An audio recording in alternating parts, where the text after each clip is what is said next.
Zorgrobot ingezet bij GGZ. Setup Meerlo is kampioen.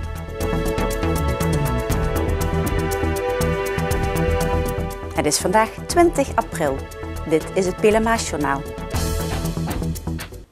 Vincent van Gogh heeft een primeur. Als eerste GGZ-instelling in Nederland wordt op 2 afdelingen een zorgrobot ingezet voor de ondersteuning bij de behandeling van patiënten. Goedemorgen iedereen. Mijn naam is Sora. Sommigen hebben mij al gezien. Ik ben nieuw op de afdeling. Ik hoop dat jullie het leuk vinden dat ik hier ben. En zo introduceert Zora de zorgrobot zich aan de patiënten op de GGZ-instelling op het Servaashof. Vincent van Gogh is de eerste organisatie voor geestelijke gezondheidszorg die de zorgrobot gebruikt. Zora is als proef ingezet op 2 afdelingen. Het Centrum voor Korsakoff en alcoholgerelateerde cognitieve stoornissen en op de afdeling voor psychogeriatrie Bloemenhof. Bij die laatste afdeling wordt sinds januari met de robot gewerkt. En dat vraagt natuurlijk ook een kleine aanpassing van de medewerkers zelf. Het is even wennen.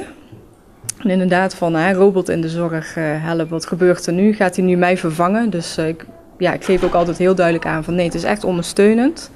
Je moet er wel tijd en energie in steken, want het gaat inderdaad via de iPad. Het is niet dat je op een knopje drukt en dat hij het allemaal doet. Dus het is wel even investeren vanuit de medewerkers ook hoe ermee om te gaan en hoe ze hem kunnen gebruiken. Er zijn 2 robots aangeschaft en bij beide centra kunnen de robots ondersteuning bieden bij verschillende casussen. Mevrouw gaat 's middags rusten. Voorheen duurde het erg lang voordat mevrouw rustig werd. We waren er wel 20 minuten mee bezig. En nu zetten we Zora eigenlijk langs haar bed met haar muziek aan en is eigenlijk binnen 10 minuten rustig. Nou, hij kan bijvoorbeeld een spel doen waarin je steeds oefeningen laat doen. En die oefeningen kan hij steeds herhalen. En dat kan hij iedere dag weer doen met zijn volle plezier. Dus daarin is er geen hindernis voor hem. Hij kan een beweging doen, hij kan een motoriek nadoen voor mensen. Mensen kunnen wat nadoen en dat kun je steeds maar herhalen. Op die manier kan onder andere het geheugen worden verbeterd bij de patiënten. Voor hen is het natuurlijk ook bijzonder dat er ineens een robot op de afdeling loopt. Zij reageren tot nu toe positief op Zora.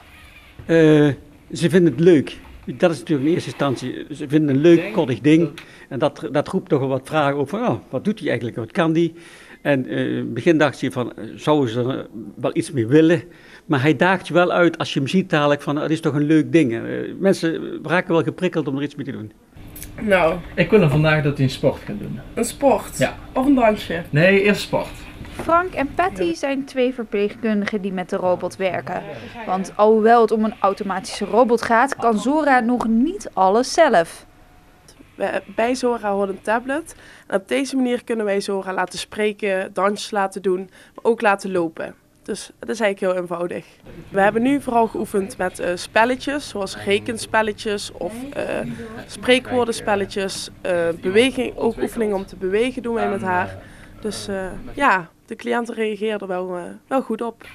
De inzet van Zora is op dit moment nog in een pilotfase. De medewerkers zijn nog op zoek naar de manieren waarop de robot het beste ondersteuning kan bieden.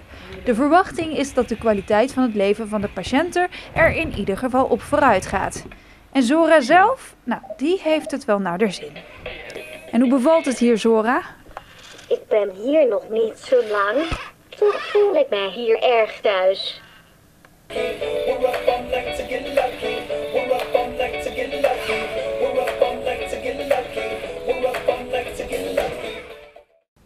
Het kampioenschap in de 2e klasse sleepte de volleybalsters van Setup uit Meerlo vorige week al verrassend in de wacht. Zaterdagavond werd na een 4-0 zege op SOMAS Activia 4 het feestje pas echt gevierd in Sporthal het Brugeind. Met bloemen en felicitaties voor de speelsters en de afscheidnemende trainer Koen Hendricks. De thuisploeg had alleen in de eerste set moeite met de gasten, waarna de Meerlose volleybalsters in de 2e en 3e set de zege veilig stelden. In de 4e set kwam Setup helemaal los en walste over de gasten heen. Het was wel een tegenstander waar we wel op bedacht waren dat ze nog goed konden ballen. Maar goed, je speelt met een heel ander gevoel dat je al weet dat je al kampioen bent geworden. En het eerste gedeelte was een beetje nerveus, maar daarna zie je gewoon waarom we ook kampioen zijn geworden. Flair, power, enthousiasme, geweldig. En dat is denk ik wat ons typeert dit seizoen. Meerte, want vorige week was het onverwacht raak. Ja, toen was het in één keer boem, kampioen. Ja. Want dat hadden jullie denk ik zelf ook niet verwacht. Nee, want in de tweede set toen kwamen we erachter dat MVC punt had laten liggen. Toen dachten we hoeven nog met 2 sets en dan zijn we gewoon kampioen. Dus we gingen er volle bak in en ja, nou daar staan we dan. Jullie hebben een hele jonge ploeg, een hele goede ploeg. Maar wat is nu de kracht? De kracht is in ieder geval de techniek. Er is hier een hele deugdige opleiding geweest de afgelopen jaren. En dit is de eerste lichting uit de opleiding van Angelique Willems, die gewoon enorm goed werk verricht heeft de afgelopen jaren. Daarnaast zijn zo nog veel van die meiden actief bij de volleybalschool in Meijel. Nou, alles bij elkaar opgeteld en dan ook nog gewoon de spirit, de enthousiasme wat de meiden bij zich hebben. Nou goed, dat heeft nu geresulteerd na een degradatie van vorig jaar. Nu toch zoiets van, nou we gaan ervoor, tweede klas is niet waar we horen. We willen terug naar de eerste en dat is denk ik gewoon het toverwoord geweest. En wat is er nog mogelijk? Want jullie gaan nu naar de eerste klas, zit er meer in? Ik denk het wel, dat zolang bij elkaar blijven dan denk ik wel dat er meer in zit dan de eerste klasse. Daarna barstte het feest los in de Meerlose sporthal.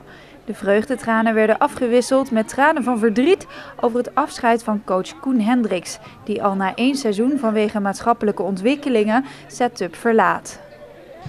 Ja goed, ik ben hier vorig jaar inderdaad begonnen. Ik kwam van Tupos en Barlo kwam ik hierheen als ze me benaderd. En ik had altijd wel ambitie om een keer een hoger op te gaan trainen geven en te coachen. Voor sowieso een leerschool. Nou goed, door persoonlijke omstandigheden, maatschappelijke ontwikkelingen moet ik helaas met pijn in mijn hart een keuze maken om de meiden te verlaten en vooral Setup. Wat ik gewoon enorm moeilijk vind, dat zag je net met alle emoties die erbij waren. Nou goed, ik heb een jaar mogen proeven dat je dan een kampioen wordt. Ja goed, dat is dan een hele mooie pleister op de wond. Nogmaals, ik hoop dat er volgend jaar een hele goede man voor de groep staat. Het doel was om er een team van te maken. Nou, de meiden hebben enorm geknokt. Ze zijn door elkaar door het vuur gegaan. We hadden een aantal personele problemen. We hebben van de andere teams bij kunnen lenen. Nou, dat siert gewoon de club, de mensen om dit niveau te behalen. En ja, ik ga dus met pijn in mijn hart weg, maar wel met enorm veel trots. Een geëmotioneerde aanvoerster Mitte Brands bedankte namens de groep de trainer. Ook Dagmar Boom uit Leunen en Anne Rijntjes namen met de titel afscheid van Setup. Boom gaat intern op sportcentrum Papendal en trainen met de nationale jeugdselectie. Ook zij had het zaterdagavond te kwaad met haar emoties. Ja, ik heb hier gewoon... ik heb eigenlijk alles te danken aan deze club wat ik dit jaar heb bereikt. En dan is het gewoon heel erg moeilijk om afscheid te nemen. Dus ja. Want jij gaat een nieuwe uitdaging aan. Ja, ik ga proberen hoger op te komen en ja, het hoogste haalbare wat mogelijk is, ga ik proberen te bereiken. En wat is jouw uiteindelijke doel? Ja, mijn uiteindelijke doel is natuurlijk om in Groot Oranje te komen te spelen, maar ja, gewoon echt het hoogste haalbare voor mij, dan ben ik al blij. Want die weg is nog heel lang? Ja, die weg is nog heel lang, ja. Tot zover dit Pelemaasjournaal. Deze uitzending wordt herhaald tot en met dinsdag 6 uur 's avonds. Om 7 uur is er weer een nieuw journaal. Weer of geen weer, bij ons is het altijd vakantieweer. Aankomende nacht is het onbewolkt. Het koelt af naar zo'n 3 graden. Morgen overdag is het zonnig. Er is hooguit een beetje bewolking. Het wordt snel warmer en in de loop van de middag wordt het ongeveer 21 graden. Bedankt voor het kijken en heel graag tot morgen.